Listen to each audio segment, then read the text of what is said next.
Welcome into episode 5 of the Hobby Hotline Monday Night Heat podcast live tonight. Our host this week, Doug Caskey from Mojo Break the Hype. We have your pal Val Marz from NASCAR Radio, and I'm Tim Shepler from About the Cards. We're the hobby's only live call-in show. This version's live every Monday night at 5 p.m. Pacific, 8 p.m. Eastern on YouTube, Periscope, and Facebook. Always follow us on Twitter at Hobby Hotline. We're going to be available as a podcast pretty much everywhere. And check out the chat for the link to the show call-in tonight. We're going to talk about money. How to have some fun with trading cards and some money tonight. Guys, what's up? It's been another crazy. We just didn't have the 4th of July and fireworks, but I think it's been crazy in the hobby still. And I feel like everybody feels like they're Patrick Mahomes with his new $500 million contract. The way the sports cards are selling lately. Crazy. Has anybody ever got a deal for 10 years at that age? It's got to be the first time, right? Yeah, I was trying to think back. Maybe A-Rod? Maybe. When he had the 10-year 252. But that's the only guy that really pops in to my head. Right. Now the question is, in 10 years, we're going to talk about, did he do wrong by signing such a long term and without testing the market? Right. So we'll see. I think as long as he's with Andy Reid and those guys, that they'll do pretty well. Mm-hmm. I think they figured out the formula. So, that was, what they did in the playoffs and coming back all those times. I know that hurts Doug a little bit, but it was mesmerizing that they did that. What, three playoff games in a row? So yeah. Crazy.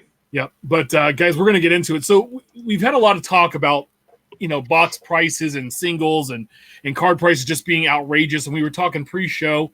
I had ridiculous sales over the weekend on eBay, and other people did as well, like just piles of stuff. I mean, I'm selling insert cards, $1 or $2 here or there, but they're flying out. Doug said that, the last thing he thought would sell in March when pandemic started were sports cards, and they, continue to do tremendous work over at Mojo and what they've been putting out. And Val and it was talking about supply prices and where they've been. So, guys, let's just talk about some stuff. Historically, what products are the ones that hold value as unopened product? I mean, first off, you could say Bowman, any Bowman product when it comes to baseball, basketball, Prism, football, you could say Contenders. Now, the issue is trying to get in at the right price. So, I mean, it seems like you have to buy even earlier now to get it at the right pre-sale price. So, because, it seems like the secondary market prices are where, right before it comes out is at its highest point nowadays. Now with NASCAR, you want to wait till it comes out, let it drop, see what kind of rookie class maybe is in there, and then buy it up. So, that's interesting. You mentioned NASCAR. I've had a lot of people say, hey, that Prism NASCAR might be one to buy because it's the first Prism. If you look historically, you got 12, 13 Prism basketball that everybody wants. So, and then Prism WNBA is around the corner. So everybody's like, buy that one. So, and Prism NASCAR just came out. It's fairly affordable. So that might be one to stash. Yeah, the 2016 Prism, I don't know why Panini did it, but 2016 was the first year that they produced NASCAR cards, and the Prism was the first one. It was in the summer back when the National came out. Mm-hmm. They didn't produce Prism in 17. They did Select, and then 18, 19, and then they're going to do Prism again this year. And it's funny you say that because the 2016, it seemed like it's dried up because I was thinking about buying some of those or working on the colored parallels because I think they're definitely undervalued, in my opinion anyway. And I've noticed that with everything going on and either the sneaker folks or whatever are coming in or the basketball folks are coming in, and 2018 silver prisms are starting to move. And people are like, check out my cards. They're going after some of the rookies and then totally jacking up the price. But, I kind of agree with you there that Prism, I guess, across the different lines is very popular. And I can see folks that are new coming into NASCAR are going after the Prisms. Do you guys think that the WNBA Prism is going to have any legs with quite possibly the best prospect in the WNBA coming out? Like of all time? She's like a triple-double machine, Ionescu. I would say, yeah. I mean, look at the soccer Prisms, right? And then you never know with that first Prism class.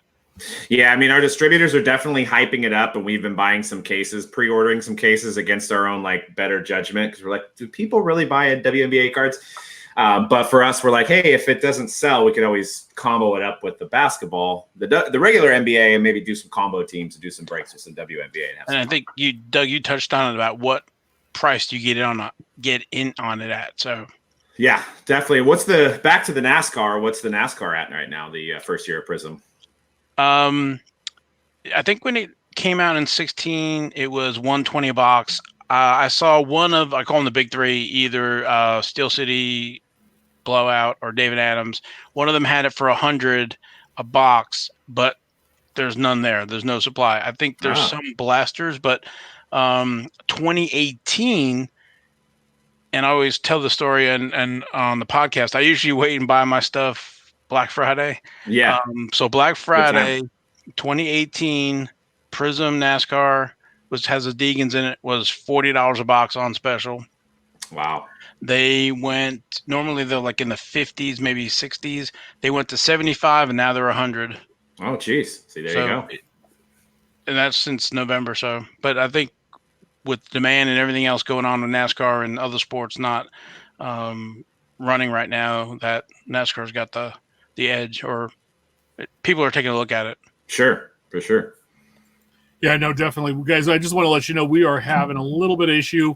We're not going to be on YouTube tonight for whatever reason. It does not want to pop on YouTube feed, so I do apologize for that. So we're on Periscope and Facebook Live right now.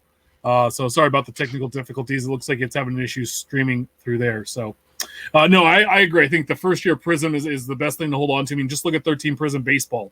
Right. All of a sudden this year it's been blowing up. So, I'm always a believer that Topps Update is always one of those two to put back and hold on to. It's going to be interesting to see if we even have a baseball season. I honestly, at this point, I don't think we will, even though they released a schedule today with all these players opting out. You have big names thinking about not playing, big names getting sick. I just don't think we're going to see this happen going forward. So. One thing to add about the update, because I just bought a big collection and it had a lot of factory sets, and I was like, oh, wow, look at these 2011 baseball sets. And I'm like, yes, I probably got Trout. I realized that they don't, and maybe everybody knows this, and it just took me a while to notice this, they don't make sets of update typically. Am I correct on this? Yeah, that's correct. So you don't have all those extra rookies like of the Trout that maybe devalue the rookie. So when you are sitting away on updates, you don't have to compete against the people buying the complete sets. Yeah, as a collector from the 80s, I used to love those Topps traded sets, and I hate that they don't make that. And I usually, maybe sometimes I'll buy a factory set, and I always would like to buy a factory set of the update so I can just kind of tie them two together. Sure, yeah. But that's one of the reasons. I think I have maybe some 2011 factory sets, but like your point, couldn't buy the factory set, so update factory set, so missed out. Yeah, I guess I didn't realize that because I don't really deal with many factory sets, and then I started going through and I'm like, wait, why is it only $49 if a Trout's selling for $300-$400 raw? I'm like, okay, because he's not in there. That makes sense. Yeah, no. So those are some things that always look through it. Guys, if you have something any sets or boxes that you think we should hold on to, call in, let us know. But also, I want to get to some players that you should hold over like the next 18 months that possibly could make some money. So, we have, I don't know if we're going to have a finalization of the NBA season, the NHL season of 2020, if the baseball season will start, or even if we're going to have football. So if we just kind of take this year off, but going forward, who are some guys during this time to look to collect and maybe able to flip later on and make a few bucks on that aren't the big names, like say like Mike Trout, or everybody's buying into Luis Robert now, but who are some other folks maybe we should be looking into? In basketball, obviously, everybody's chasing Zion and Rui. I tend to like Kendrick Nunn. I just like his flashiness. Some of his prices are kind of high too, but they're not Zion-esque yet. So I think Miami's got a good competing team, and I think you're going to see some Kendrick Nunn going up. So I like Kendrick Nunn. For baseball, I like Ryan Mountcastle. Some of his stuff's been going up. He's a 2015 draft, still fairly affordable. And Jared Kelenic as well. I think the Mariners are going to get on the right track, and I like Jared Kalenic for the long term as well. Val, so who are some folks in some of the NASCAR products that we should be looking into? So I guess, you have your multiple tiers where you have rookies maybe that have made it to the big time, and then you have guys that are under, a little lower. And the one thing I love about NASCAR is nobody comes out of nowhere. Basically, you have to go through either the K&N West and East, and those are lower level, then the Truck, then Xfinity, and then the Cup level. So if you want guys that are at the Cup level, they've been around for a while. Like 2016 are the rookie year. Not Doug, the 2016 certified product is one that I love. Okay. But it's dried up now as well. Yeah. But you can get boxes of that for about $39, $40. It had 2 autos, 2 memorabilia per box, plus all the base, because not everybody had rookies in Prism. And also Torque came out that year. So these guys are at the Cup level, and they're going for rookie of the year at the Cup level, but they've been around for a little bit. Like I said, so Cole Custer, Tyler Reddick. So I look at rookies that are running for larger teams than the smaller 1 or 2 car teams. Mm-hmm. So like Cole Custer, he's running for Tony Stewart, and Haas Racing, which, is Kevin Harvick and stuff like that. So he's in good equipment. Tyler Reddick, which is Richard Childress Racing with Austin Dillon and number 3 car. Mm-hmm. And Christopher Bell, he's running like a satellite team for Joe Gibbs Racing. So if you know Denny Hamlin and Kyle Busch. So these guys, when they're in now, but when these other folks retire or whatever, they're going to be sliding into next generation in that pecking order. And then Jonathan Nemechek, he's another one that's doing quite well. So those are some of the ones at the higher level, and you can still get for less than, I guess, $5 depending on. But not Greg Galding, right? Well, Greg Galding's a different story. So I love Greg Galding is a great. He's great a nice guy. Yeah, he's great. He's actually, his rookie is in 2012 press pass, and the reason I remember that was Krispy Kreme was his sponsor at the time. So I'm like, man, what's better sponsor? What was he like? Was he like 15 then or something? I think so. He was, I think, 15, 16 or whatever. Yeah, he's still a young kid. But with him running with Panini, and he doesn't run for a very large team. So I think it's right. Ware Racing. And one thing about NASCAR is you have to have the sponsorship to build the cars, to have the speed, the engines. I mean, this stuff is very expensive. I think a full-time sponsorship, I think it was about $13 million.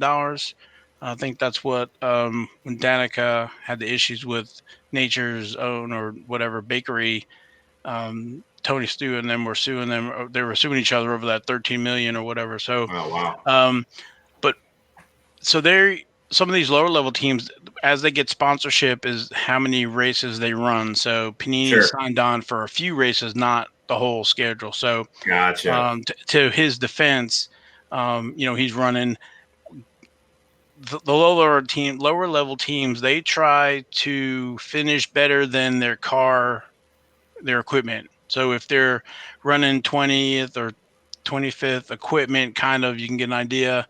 If they finish higher than that, that's a win for them, because right, they get that money for finishing. Yeah, it almost seems like he was like trying to not get in a wreck. He's like, if it's like just make it around, the track and finish the race. But he's a super nice kid. I got to meet him and actually ride in a car with him in Vegas, and it's amazing being in one of those cars. I almost crapped my pants, but nice kid. But I'm like, go Panini. But every time I tune in, he's like 33, 34. You know what I mean? So. And I've been trying to get some of that sheet metal or hood or something, but he takes care of that equipment, because those cars are millions of dollars, and right.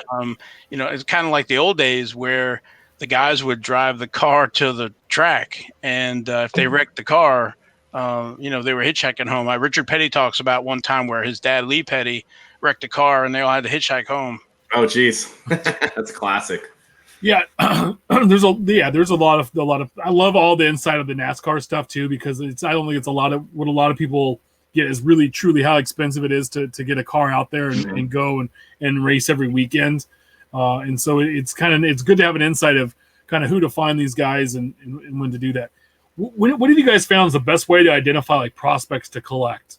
Doug, like when a guy in baseball or football pop out, how do you identify maybe some guys to key in on? I mean, first thing, I mean, one of the proven strategies is dealing with power hitters, right? Seems like power hitters over the years seem to continue to hold their value. 5-tool power hitting players, and I tend to stay with big market teams. I know there's some guys that have gone against that, like the Wander Francos of the world.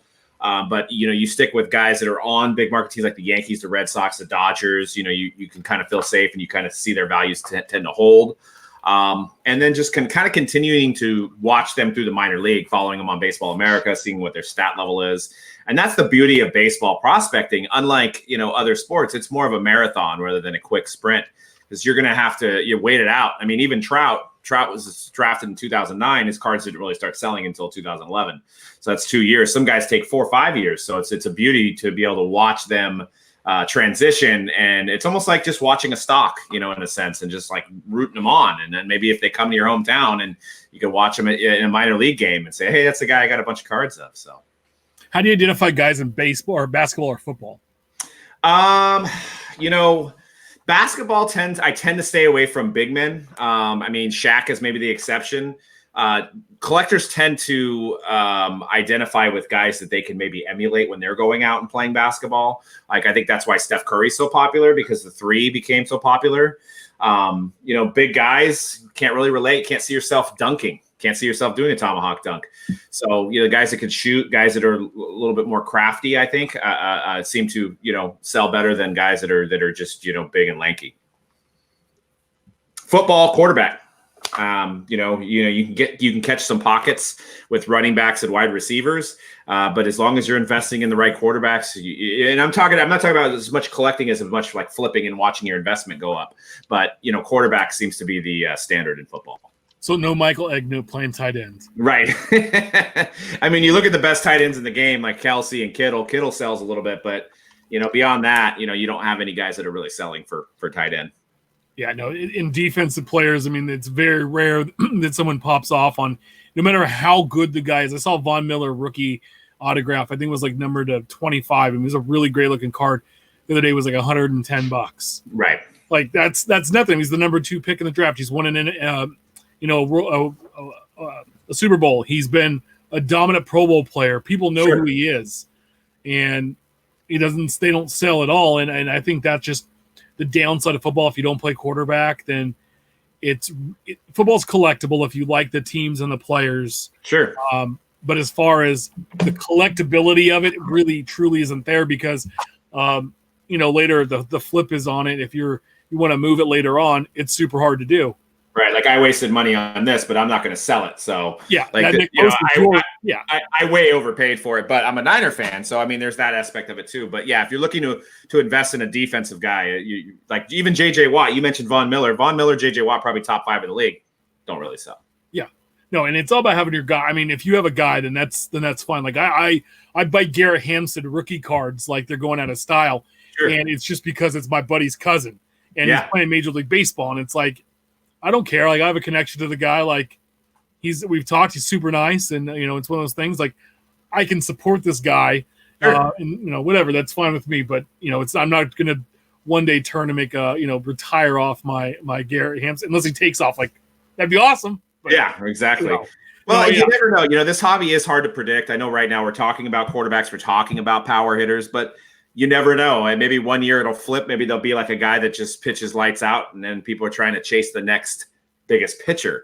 But until you have, it's like always the preceding guy. If you look at Mike Trout, everybody's trying to collect the next Mike Trout. Well, if there's a pitcher that comes out and throws 20 strikeouts a game or something, then we may be trying to collect the next guy that's going to throw 20 strikeouts. So the next Kerry Wood.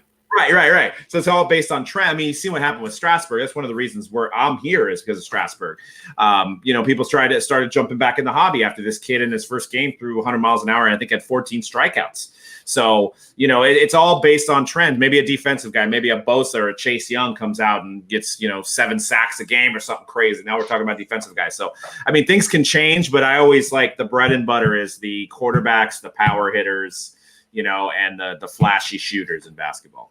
No, yeah, no, definitely. And I agree with that wholeheartedly. I think that's probably one of the, you kind of look for that. I mean, you look back, and back in the day, you wanted to collect centers. You wanted to collect big men. I mean, you had Jabbar, and you had like Hakeem and David Robinson and Tim Duncan and those guys. But as Kobe and Allen Iverson and those guys started coming into the league, there was a shift, and especially in the 2000s up to that score. If you can put points in the basket and you're flashy, that's who's going to sell, and that's kind of where we are.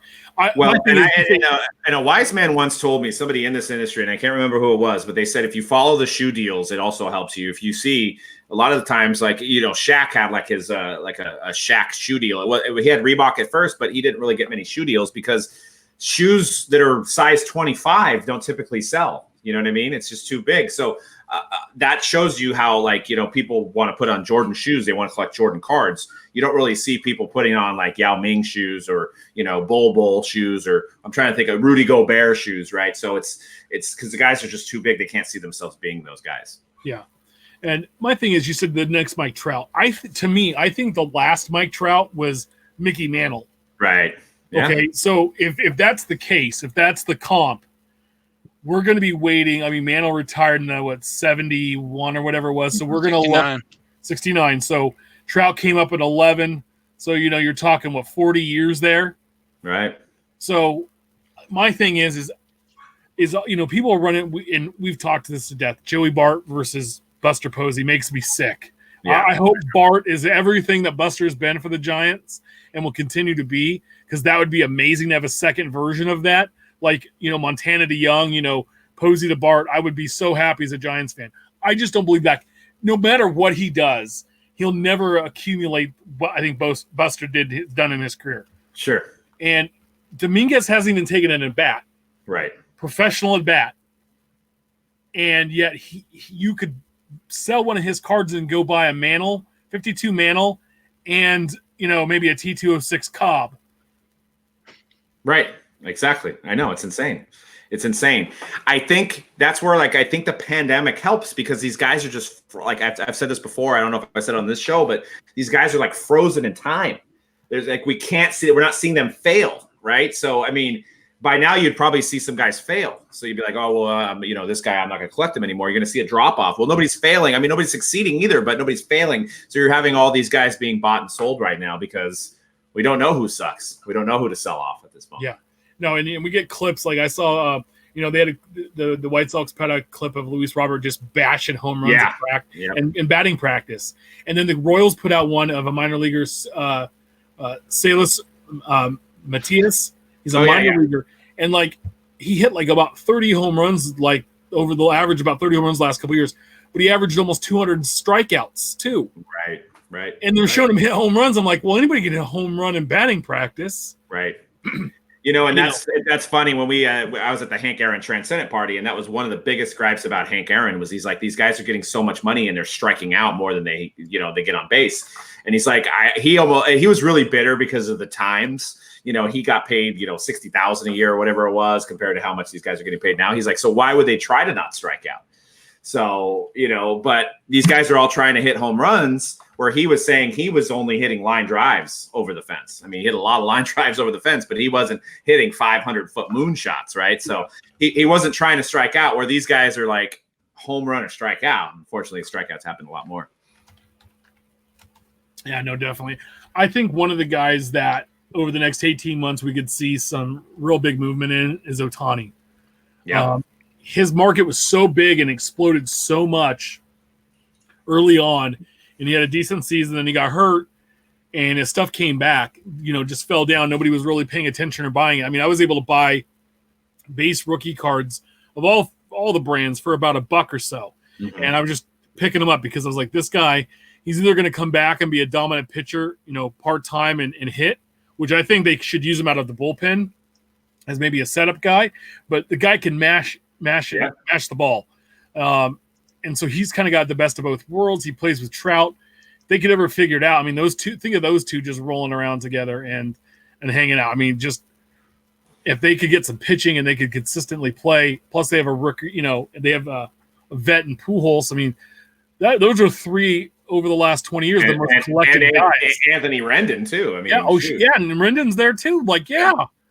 I know. I've been on the Angels train for a while. I mean, somebody mentioned what's going to do to Mike Trout's cards if he doesn't play this year. Imagine this, and Trout, he's got to make the right decision. He's having a kid. I understand that's why he's mulling it over. His wife's pregnant. I mean, it's a big deal. Life's more important than sports. But could you imagine if the Angels actually won this year's World Series without Mike Trout? Wouldn't that be crazy?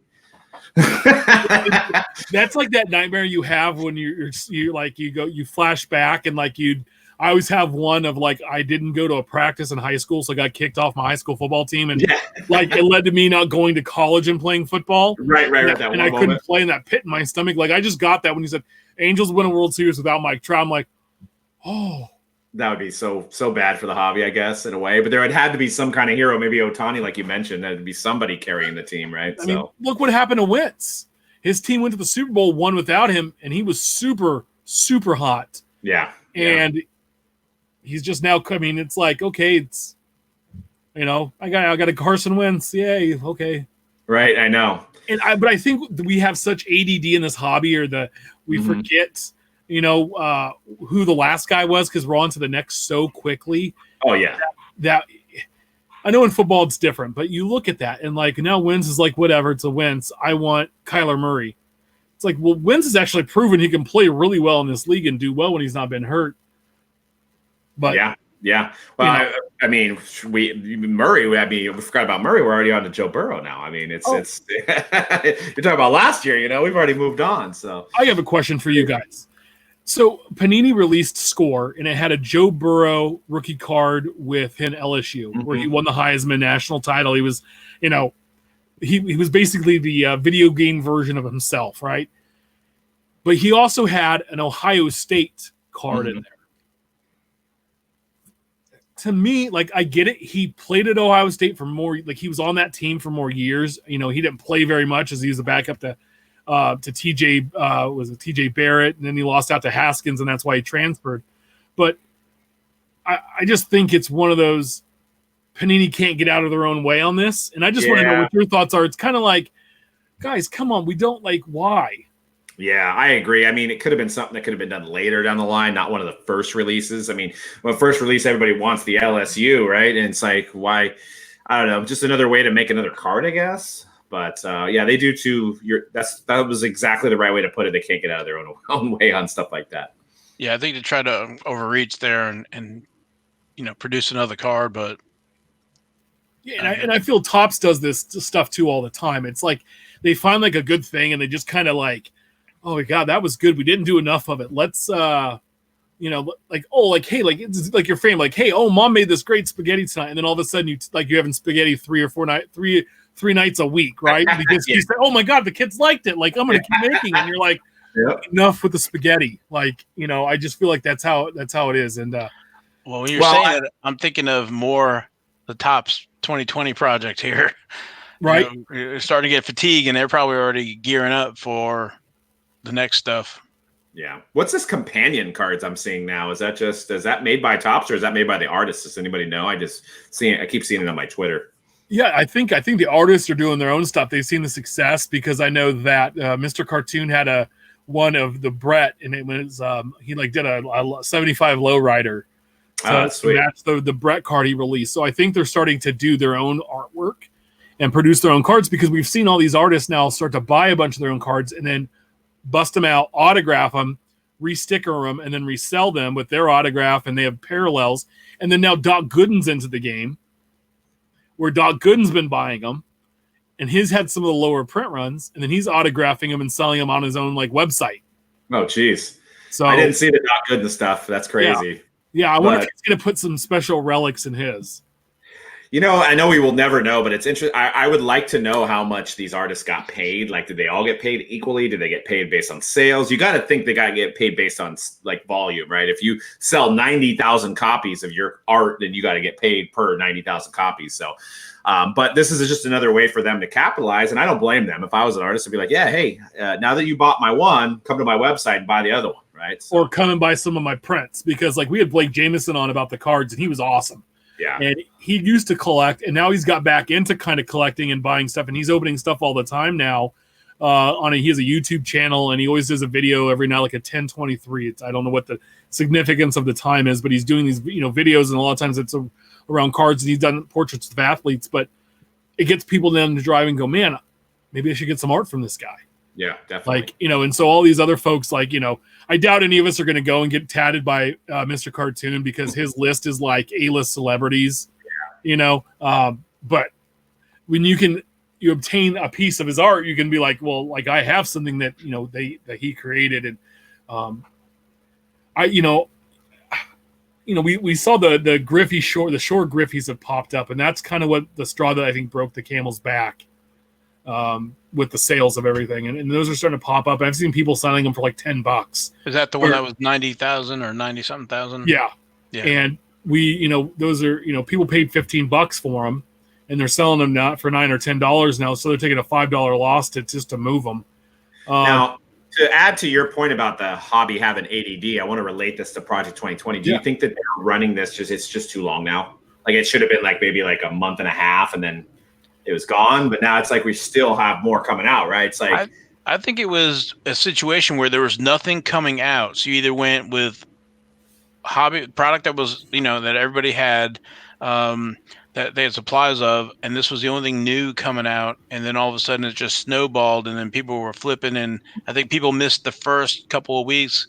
I said this before, I knew it was coming out, and I saw the first couple, but for some reason, I thought it was 20 artists doing 20 cards, not 20 doing the 20. If that makes sense. So I thought 20 instead of 400. Sure. And I was like, well, whatever. But I think all of a sudden everybody got either missed it, and you guys know about like the living set and stuff like that, where people miss out, or the Throwback Thursdays, the first couple of sets or whatever, and then everybody tries to go back, and it just snowballs. I think they thought we were going to have baseball, and I think baseball, is such a long drawn out thing that they were going to have a release every week of baseball, every day during baseball season, and just without having the sport, I think that's what's made it feel longer. Yeah. And I get it. I mean, we're going to be going through this. I mean, we're like what card, like 160 or so. I don't even know where we are right now in it. But so we have 240 left, basically. Yeah, let me look and see where we are. But yeah, no, I mean, I'm taking a look. Yeah, you have so many. Yeah, we're at card 145 and 46 were released today. Yeah. So I'm already burnt out. So that's what I mean. But you're like, to your point, maybe if baseball was going and we had some stuff going on, I mean, hopefully it will start at the end of July here. But yeah, it may not seem as long. So it's a good point. Real quick, Cardi C says, might have missed it, but did you guys talk about Dutch Auction Blockchain Prism release today? No, there's so many words in there that I don't like.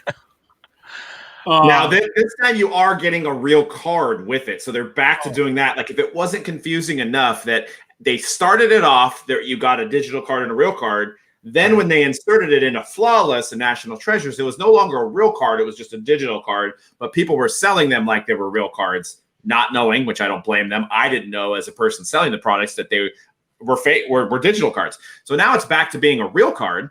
And you got a Zion logo man starting at what, $250,000, and it's going down until it sells.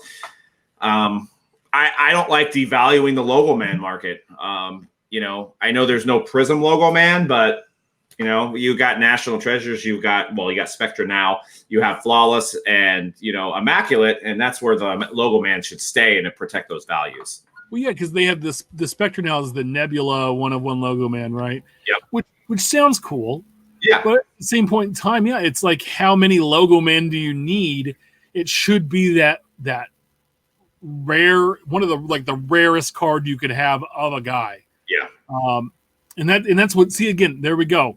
We can't get out of our way, because now what's going to happen is, are we going to have logo man and everything? Right. Donruss logo man, and it's not even the real logo man. It's off like a replica retail jersey that they went at Walmart, and they just were like, the logo man just kind of like tears down on the NBA jerseys. Like, yeah. The weird thing about the Spectra was we pulled one over the weekend. I didn't pull it, but I got a picture of it. So they used the RPA design And instead of actually putting so I thought it was a double window. It looks weird. You guys got to zoom in when you see a logo, man. It's like it was an afterthought. So they left the window that they would normally put an RPA in, and they left it blank, but then they cut a bigger window out around it. So it's like, looks like it's 2 windows, even though there's not 2 windows. It looks silly, like it was an afterthought. So, yeah. I was going to say, the Zion Prism blockchain 101 logo man is at $226,000. It's a Dutch auction, so it's dropping. It's got 3 days and 20 hours left. That is crazy. So I mean, that's good. I can buy every NASCAR ever made for that. Val's waiting for it to hit 199.9, and then he's gonna buy it. That's where he's at.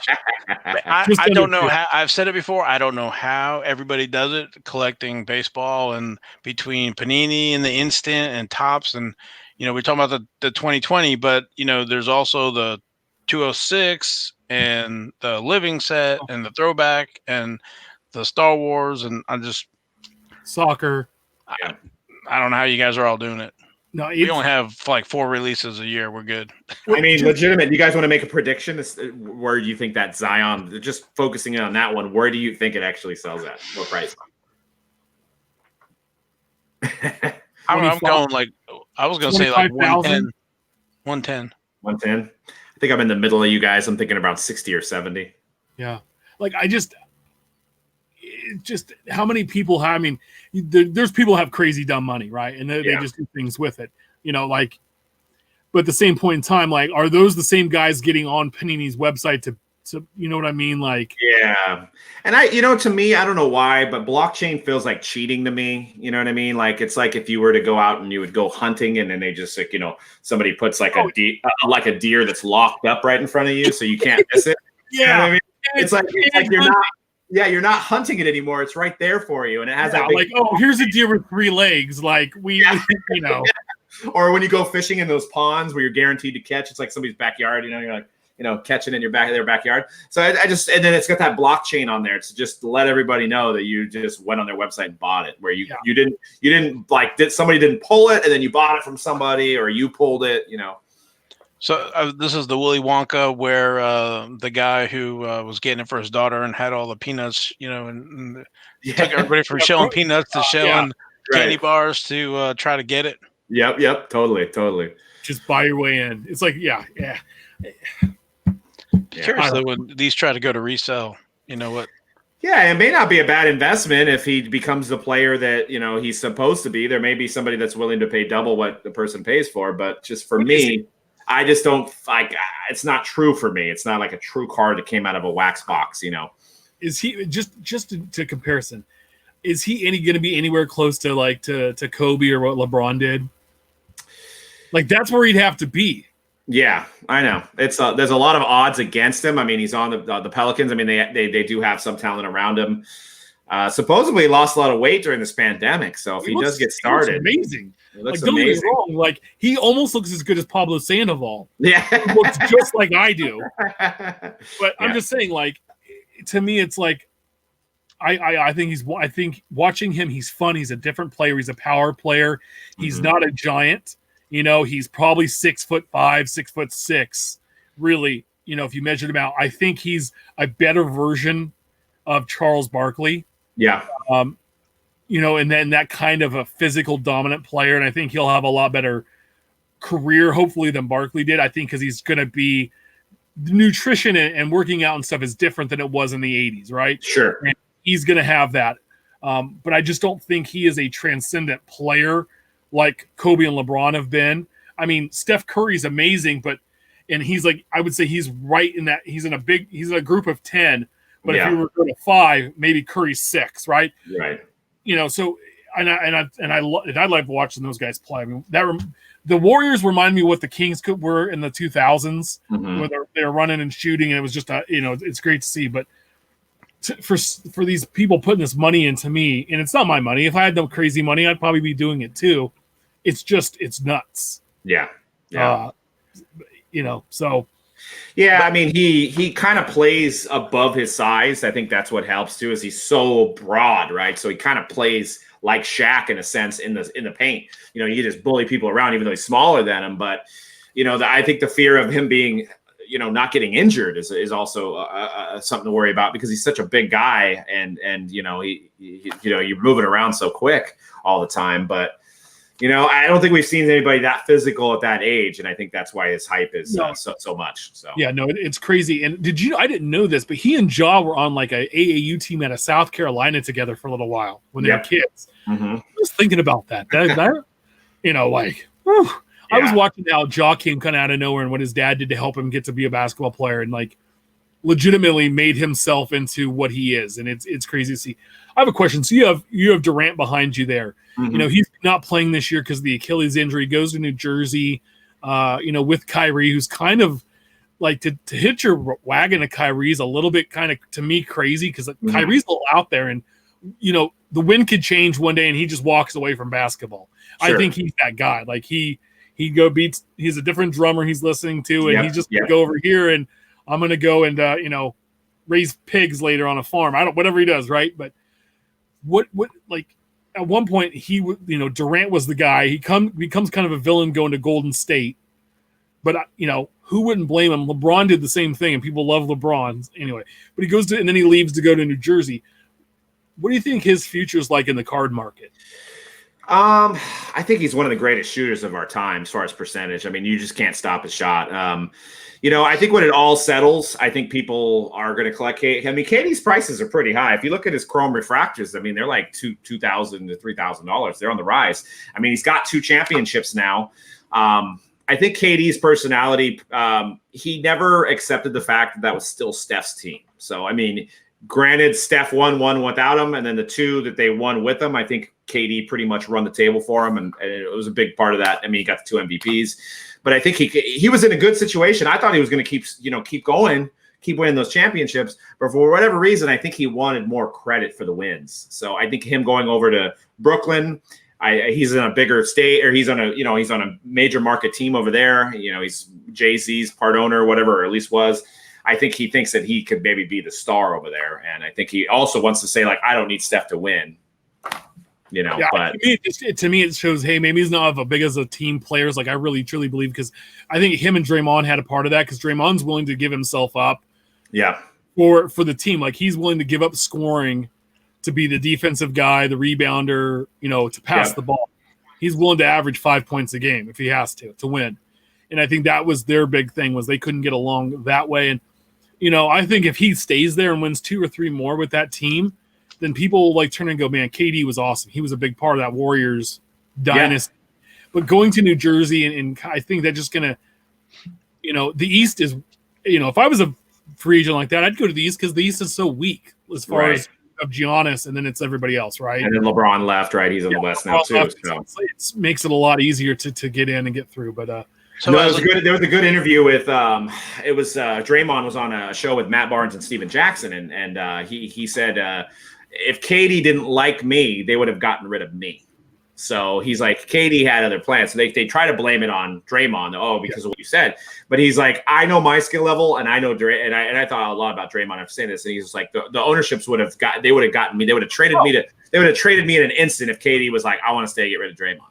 No, yeah, and I agree, but I think in his head, like that's part of probably what he was thinking is like, this guy's interesting character. Yeah. So I just, it's weird to see somebody like that, and then it kind of, to me, when you have a big star that floats around a lot like that, it can kind of take the luster off of their career. Yeah, kind of being that vagabond, like traveling from team to team to team to team, and you're just kind of never have a home, and it's just kind of like Gary Sheffield, right? Yeah. Of a baseball Marlins, yeah. Like, what team was he with? The longest it was the Marlins, but it was barely. It was by one season, but he was on all these Yankees, other teams. Yeah. So I had a question for you guys as a non-basketball. So I looked up Zion. He signed a 2-year deal. So, is he going to pull maybe like a LeBron where, if Pelicans don't build around him, I think he's making more. I think it was a 2-year, $20 million deal, but I thought he was making like $75 million off a shoe deal. So, does he go out to LA? Does he go to New York? Does he do, if you guys remember Shaq, he wanted to go out to LA because he wanted to make movies and do all this other stuff above playing basketball. So, then what happens with his cards if he really goes to a big, massive market? Yeah, I'm not sure how the rookie deal works. I think that might be a standard rookie deal. I could be wrong though, but yeah, they have like I think it's 2 or 3 year deals, and then the team and they have like options for 3 and 4, something like that. It changed recently, I believe, but yeah. But you're right though. There was speculation when he got drafted when New Orleans drafted him that he kind of like went, So I mean, he could be wanting to go to like New York or LA. As a Charlotte Hornets fan, they moved, and I'm very familiar with George Shinn and how they rotated. They couldn't keep anybody whenever they demanded or were worth a lot. They moved them, and I know the Pelicans are under different ownership right now. But I saw where they dealt who are the guys before that were on the Pelicans that they moved. They don't have any massive payroll any one time. Sure. Yeah. Well, yeah. That's what made me think of it. So yeah. I don't think the Pelicans will be Pelicans much longer. I think that this is just me. Kansas City and Seattle both have really tried to get NBA teams in the last handful of years. Yeah. I have a feeling you're going to see Memphis and New Orleans move, and that they will end up in those 2 cities at some point in time in the next 10 years. Yeah, I can see that. And so, and I know that the owner of the Pelicans is Benson, the guy that owned the Saints. Well, he passed away. And so his family trust now owns both teams. And when somebody, the main person, the main ownership person passes away and it goes to a trust, and then there's a lot of people feeding off of that trust. It's money, yeah. The big assets tend to go, and especially teams that get sold. So I have a feeling that if, the timing's right, that the Pelicans could offer quite a bit of money up because they have Zion, and move Zion to a new town, and what that would do. I mean, New Jersey sales, all that new merch goes out, outrageous, and that would be the time and that's just my thought that could happen. Kind of like what you saw with when KD played 1 year as a Sonic. Mm-hmm. So what you were saying, that I was looking at, it looks like George Shinn sold a team in 2010 to the NBA for $300 million. I thought I had read that Benson got it for $384, and the current valuation is 1.2 billion. So to your point, if that's the going market for that, 1.35 is calculated in February. Is that trust and everything else? That's a good bit of money. Yeah. Well, no, in SCA Sports Cards, San Diego is looking to build a new arena.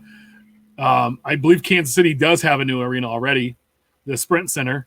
And no, Seattle was working on something, but they remodeled the Key Arena, which where the Sonics used to play, and it's supposed to be fabulous. I'd love to see a team in San Diego, but I think that both Kansas City and Seattle had teams before, just like San Diego. But San Diego lost the Rockets, and they lost the Clippers. I mean, how many teams do you get to lose? And then you gave up on the Chargers. Yeah. I lived in San Diego. I love it down there, and that's where I would retire to. But how do you give up on the Chargers? I don't understand. That's just another topic for another day, because that frustrates the holy heck out of me how they did that whole thing. No, and Field of Dreams, build it and they will come. Yeah, I guess nobody likes us tonight to call in, but I have one more thing I wanted to talk about. When do you find it is the best time to sell like hot prospects? So when someone's either a prospect or a hot rookie, when's the time to move them without maybe moving them too early, but just like the perfect time? When would you look to do that? I think for me, and some people may not like this idea, but I like to, as soon as they get called up, because it's just such a risk. I mean, 9 out of 10 guys are going to fail. You know what I mean? So if you are flipping, of course, if you're collecting, that's a different story. But, like I always go back to like Mike Zunino, who's a great, average catcher. He can catch a ball game. But he was, X amount of dollars. He got called up. He actually hit like 300, and his prices still went down. So he wasn't hitting any home runs. But in the minors, he was tearing it up. So, and he built some steam. So I always say usually right when they get called up for me. A funny story about Zunino. I was up at the River Cats game here, the AAA team for now the Giants, but the time I believe was the A's, and he came up and he was playing for the Rainiers, and Danny Holtzen was pitching that night. Oh, okay, yeah. Big prospect too, yeah. Zunino hit a grand slam, and I just happened to like record it, and it goes crazy and stuff. And I thought right then and there, I was like, Mike Zunino is going to be like the next Mike Piazza. Because he looked just like a different level of player against those guys. Yeah. But he got to the major leagues, and he's just been, he's our catcher. He hits 20 home runs, and he's going to hit 250. Like, okay. Yeah, just a solid guy. 7th or 8th in the lineup or something, not going to do anything flashy. Not going to be an all-star, yeah. And so that, I agree with like that. I also think too is when you is that when you're looking to sell, like especially like football, is after they have a really, really, really good week in fantasy, that is the perfect time to strike, because a lot of folks don't or then all of a sudden on this guy, oh God, like look like that the running back, I can't remember his name, for the Patriots a few years ago, had like 200 yards rushing in the game. I think we lost Dougie there. And he was all hot, and the next week he's not playing because he missed the plane. He missed a meeting, and then got kicked off the team. And so that's a really good time. We lost Doug. We've had YouTube problems tonight. It's been fun. Val, do you have anything else before we head out? So I'm just going to go ahead and end it tonight. I mean, it's kind of been a hot fire. There we go. There's Doug's officially gone of our show. It's been fun to talk with you and hang out, but I think we should call it on this one tonight. What do you think? That's fine. All right. I right. was going to say, when he popped back in. Oh, there we go. Sorry about that. I don't know if that was the internet or what, but you guys started spinning stuff. But either, when they win championships or, something big like with NASCAR or whatever. And I still think there's a lot of increase still to go for NASCAR. So I necessarily wouldn't say to flip some stuff, but I mean, if you can take some of the wins or whatever and move on to some other stuff, or, buy something else that you, personally collect and stuff like that. So, but one thing I was going to say, maybe think of wax, and some undervalued stuff or whatever is, we talk about like prospects and stuff like Chase Elliott. He is, running for Hendrick. He's probably the number one car right now. And, don't tell a blowout, but, they got boxes, the 2011 Press Pass Wheels Element. And we're talking about what keeps value. So these hobby boxes actually have a silver foil pack in them. And either has an autograph of the undiscovered elements, which Chase Elliott is one of them, or a black parallel numbered, I think 35. So like out of a 10 box half case, you'll get 3 autographs and then 7 of the black parallels. But they're on special at $50 a box, when we're talking about hundreds of dollars a box. Or $100 for a prism. I think those boxes are good and hold value. It not only has a Chase Elliott, you get like one on box, and you get an autograph per box, but then you have that other silver foil that's only in the hobby. And if you don't collect NASCAR, or don't know about the 2011 Wheels Element, that it has, those hobby boxes have that silver foil pack, below it's not going to tell you. So anyway, so that's inside. I love that. Yeah, so again, and the autograph is either numbered to 125, not 4, 5, 6, 800. It's numbered to 125, I believe, and then there's a red parallel numbered to 25, which I know there's less than 25 because I pulled one of the red parallels. So that was awesome. That was my best pull. Well, that's great. Wow, see, that's the awesome insight. I mean, that's with all 200 some odd years of collecting we all have on here. Yes, that we're sharing. So remember, we're live every Monday night at 5 p.m. Pacific, 8 p.m. Eastern. Hopefully next week on YouTube. Not sure what's going on. Periscope and Facebook. Make sure you subscribe and review our show on all platforms. Follow us on Twitter at Hobby Hotline. Don't forget this Saturday, the Hobby Hotline regular edition will be on. The Saturday showcase, something like that, I think is where we're gonna go with. I'm not sure, but that'll be on, and hang out with us then. We all appreciate it. We'll see you all next week. Thanks for joining us.